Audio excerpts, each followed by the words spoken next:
AITA for refusing to raise a child with special needs? I, 29M, have been with my girlfriend, Anna, 27F, for 4 years. From the beginning, we both knew we wanted kids one day, though we never had deep discussions about what that would look like.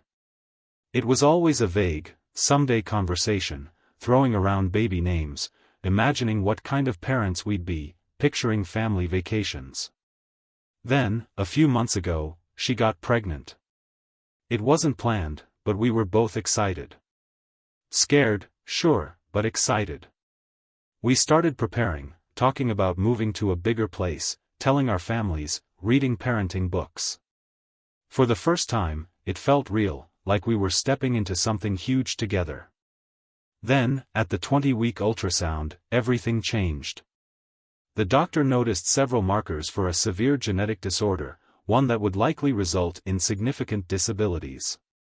Further testing confirmed it: our child would almost certainly have severe developmental delays, cognitive impairments, and require lifelong care. I sat there in the doctor's office, numb, as Anna squeezed my hand. The doctor kept talking, explaining what this meant, the challenges ahead, the medical interventions our child would likely need. But all I could hear was a dull ringing in my ears. That night, I barely slept. My mind spiraled through everything this would mean, not just for us, but for our child. The future we had imagined was gone, replaced by one filled with hospital visits, therapists, endless care, and exhaustion. I spent hours reading, looking for stories from parents in similar situations, trying to understand what kind of life we were about to step into. And the more I read, the more terrified I became. These parents loved their children, but they were also drained, financially ruined, emotionally exhausted, and some, though few admitted it, regretted their choice. I thought about my own strengths and weaknesses, about what kind of father I could be, and I knew, deep down, I wasn't built for this. I didn't have the patience, the emotional endurance, or the selflessness it would take. And if I forced myself into it, I feared I would resent not just my life, but my own child. That thought made me feel sick with guilt, but it was the truth. And I knew I had to face it before it was too late. When I finally gathered the courage to tell Anna how I felt, the words felt like acid in my throat. I told her that I loved her, that I wanted a family with her, but that I wasn't sure I could be the kind of father this child would need. That I was scared, not just of the financial and physical burden, but of the emotional toll it would take on both of us. That I had spent sleepless nights reading about what this kind of life really looked like, and I didn't think I had the strength to handle it. I suggested that we at least consider termination. The second the words left my mouth, I knew I had broken something between us. Anna's face twisted in a way I had never seen before: shock, anger, disgust. She barely let me finish before she shut me down completely. "This is our baby," she said, her voice shaking. "We don't just walk away because it's not what we planned." I tried to explain that it wasn't about not wanting a baby, it was about not being able to raise this baby. A child who might never speak, never walk, never live independently. A child who would need us for the rest of their life, who might never even know who we were. And I wasn't saying it wouldn't be worth it for somebody, just that I didn't think I could be that person. She looked at me like I was a stranger. "So what, you're just going to leave?" she asked, her voice cold, foreign. And for the first time, I realized there wasn't a middle ground. She had already made her decision: she was keeping the baby, no matter what. And that meant I had to make mine. I told her that if she was going to keep the baby, I couldn't stay. That I couldn't be the kind of father this child needed, and it wouldn't be fair to either of them if I pretended I could. That staying out of guilt would only breed resentment, and that wouldn't help anyone. She stared at me for a long time, like she was waiting for me to take it back. When I didn't, she started crying. Not loud, not dramatic, just quiet, heartbroken tears, the kind that hit harder than any screaming match ever could. I felt like the worst person alive, but what was I supposed to do? Lie? Stay and let us both drown in a life I wasn't built for? Since then, everyone has weighed in. Her family sees me as a monster, a coward who abandoned his own child before they were even born. Some of my friends understand, but even they hesitate, like they're afraid to admit they see my side. Even my own parents are divided. My dad says I have to be honest about what I can handle, but my mom hasn't stopped crying since I told her. And now I don't know. Was I supposed to ignore my gut and stay, knowing I wasn't capable of this? Or did I just become the worst kind of person, a father who walked away before his child even took their first breath? Story number 2. AITA for refusing to donate my kidney to my twin brother. Growing up, my twin brother Jake, 30M, and I were always compared, but never in a way that felt fair. Even though we were born minutes apart, it always felt like he was the real son while I was the extra. Jake was the golden child, charming, athletic, the one everyone gravitated toward. Meanwhile, I was the quieter one, more reserved, more responsible, but somehow always less important in my parents' eyes. If Jake wanted something, he got it. When we were kids, he got the new bike while I got his old hand-me-down. When we turned 16, my parents bought him a car while I spent 2 summers working to afford my own. Even when he wrecked my car a year later, my parents brushed it off as a mistake and told me to be more understanding. That's how it always was. Jake made messes, and someone else had to clean them up. Our parents never held him accountable for anything. If he failed a test, it was because the teacher was unfair. If I got anything less than perfect, I wasn't working hard enough. If he got caught sneaking out, they'd laugh it off and say, "Boys will be boys." If I so much as talked back, I was grounded for a week. The double standard was exhausting, but after a while, I learned to stop expecting fairness. As we got older, nothing really changed. Jake breezed through life, relying on charm and connections to get what he wanted, while I worked for everything I had. He barely scraped through college, jumping from one major to another while partying non-stop, while I focused on scholarships and building a career. When he couldn't hold down a job, my parents always had an excuse: he just hasn't found the right fit. Meanwhile, I was expected to be independent, to never ask for help, to figure things out on my own. Over time, I started to pull away. Not in a dramatic, cutting-off way, but in small ways. I stopped picking up his calls when I knew he wanted something, stopped offering to cover for him when he messed up. I built a life separate from him, one where I wasn't constantly in his shadow. But no matter how much distance I created, I knew that in my parents' eyes, would always be Jake's backup plan. And a few months ago, I was proven right. Jake got sick. At first, it was nothing too serious. He brushed it off as feeling tired all the time. But then, the diagnosis came: kidney failure. He needed a transplant. My parents were tested, no match. Other relatives, no match. But I was. Of course, I was. When my parents called me with the news, there was no hesitation in their voices, no question of if I was willing, just an expectation that I would step up. "Jake needs your help. You're his only chance." As if my body automatically belonged to him because we happened to share DNA.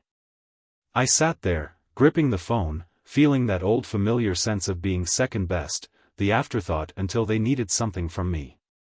They didn't ask how I felt about it, didn't acknowledge what they were really asking me to do: undergo major surgery, put my own health at risk, permanently alter my body for someone who had never done anything for me. Someone who had spent his entire life taking while I was always expected to give. I asked if Jake wanted to talk to me himself, thinking maybe, just maybe, he'd show some humility, some gratitude. But no. My mother hesitated before admitting that he hadn't even asked. He just assumed. Of course I would do this. Why wouldn't I? That was the moment I knew my answer. When I told them I wasn't going to do it, the reaction was immediate. My mother broke down crying, sobbing that I was killing my own brother. My father's voice turned cold, sharp. He called me selfish, a disgrace, said he didn't know how I could live with myself. And Jake? He finally called me, not to plead, not to apologize for how he'd treated me all these years, but to demand an explanation. To tell me I was being a spiteful asshole for holding childhood grudges against him when his life was on the line. I told him the truth. I didn't owe him my kidney. I didn't owe him anything. I wasn't going to risk my health for someone who had never once been there for me. He called me heartless. Said he'd never forgive me. And honestly, I think I'm okay with that. But now, the fallout has been brutal. My parents have practically disowned me, extended family is calling me selfish, and even some friends are saying that while they understand my resentment, this is life or death. That family is family, and that sometimes, you do things not because someone deserves it, but because it's the right thing to do. And I don't know. Maybe I am being cruel. Maybe I should put the past aside, even if it feels like I'd just be falling into the same pattern of sacrificing myself for him. But at what point am I allowed to put myself first? Did I just let my brother die to prove a point, or am I finally standing up for myself in a way I should have done years ago? Story number 3. AITA for leaving my fiancée at the altar after discovering her secret? I, 28M, never imagined myself as the kind of person who would leave someone at the altar. In fact, if you had asked me just a day earlier, I would have laughed at the thought. I loved Sophie, 27F, with everything I had. We had been together for 4 years, built a life together, and had what I thought was an unshakable bond. Our wedding day was supposed to be the happiest day of my life. I had spent months planning, making sure everything was perfect, from the venue to the food to the music she loved. I wanted to give her the wedding of her dreams, and I was certain she wanted the same. That morning, I was nervous, but not in a bad way. It was the kind of nervous excitement you feel before something big, something life-changing. My groomsmen joked around, trying to keep things light, and I laughed along with them, never suspecting that my entire world was about to shatter. About an hour before the ceremony, my best man, Jake, pulled me aside. I could tell something was off right away. His face was pale, and he kept fidgeting like he wasn't sure how to say whatever was on his mind. "Man, you need to see this," he finally said, his voice low. I frowned, confused. "See what?" Instead of answering, he handed me his phone. I hesitated before taking it, feeling a strange pit in my stomach, like some part of me already knew that whatever I was about to see wasn't good. My hands felt weirdly clammy as I unlocked the screen, and then I saw it, a series of messages. At first, they didn't make sense. I was staring at a conversation between Sophie and someone whose contact name I didn't recognize. But as I scrolled, I felt the blood drain from my face. The messages weren't just from a random friend or relative. They were from her ex. And from the way they were talking, it was clear they had been in contact for a while. My first instinct was denial. This had to be a mistake. Maybe someone was messing with me, trying to ruin my day. But the more I read, the clearer the truth became. The texts were recent, some from just a few nights ago. My breathing became shallow as I processed each message. They weren't just casual check-ins. They were emotional, intense, filled with words that made my stomach twist into knots. Sophie had told him she missed him. That she still thought about him. That sometimes, late at night, she wondered if she was making the right choice by marrying me. My fingers tightened around the phone as I forced myself to keep reading. I felt like I was watching a nightmare unfold in real time, only this wasn't a dream. I was wide awake, and this was my reality. I stood there, my entire body numb, as the reality of the situation sank in. I wasn't just processing betrayal, I was realizing that my entire future had changed in an instant. The guests were already seated. My parents, her parents, our friends, everyone we loved was just outside, waiting for the moment Sophie would walk down the aisle. But I couldn't do it. I wouldn't. My best man, Jake, looked at me expectantly, like he was waiting for me to say something, anything, but my voice felt trapped in my throat. My first instinct was to walk right up to Sophie and demand an explanation, to throw the phone in her hands and ask her how she could do this to me. But the more I thought about it, the less I wanted to hear whatever excuse she'd come up with. I didn't need closure. I didn't need an apology. I needed to get out of there. My mind was already made up, but I knew I couldn't just slip away unnoticed. If I simply disappeared, it would be chaos. The guests would start whispering, Sophie would send someone to find me, and I'd be dragged into a confrontation I wasn't ready for. No, if I was leaving, I was going to make sure everyone knew why. I handed Jake his phone back, took one last deep breath, and made my way toward the main hall where the ceremony was about to begin. As soon as I stepped into the room, heads turned. I saw my mother's relieved smile. She had been nervous all morning, worried about whether I was okay. Sophie's bridesmaids were lined up, waiting for their cue. And then there was Sophie herself, standing just a few feet away, glowing in her white dress, completely oblivious to what was about to happen. The wedding planner spotted me and immediately started giving instructions, but I ignored her. Instead, I turned to the crowd, my voice steady despite the fire burning in my chest. "I'm sorry, everyone," I said, my words cutting through the murmurs. "But there's not going to be a wedding today." A collective gasp filled the room. Sophie's face went from confusion to panic in an instant. "What?" she stammered, stepping forward, reaching for me. I took a step back. "I know about the texts," I said, loud enough for everyone to hear. The moment the words left my mouth, the entire hall erupted.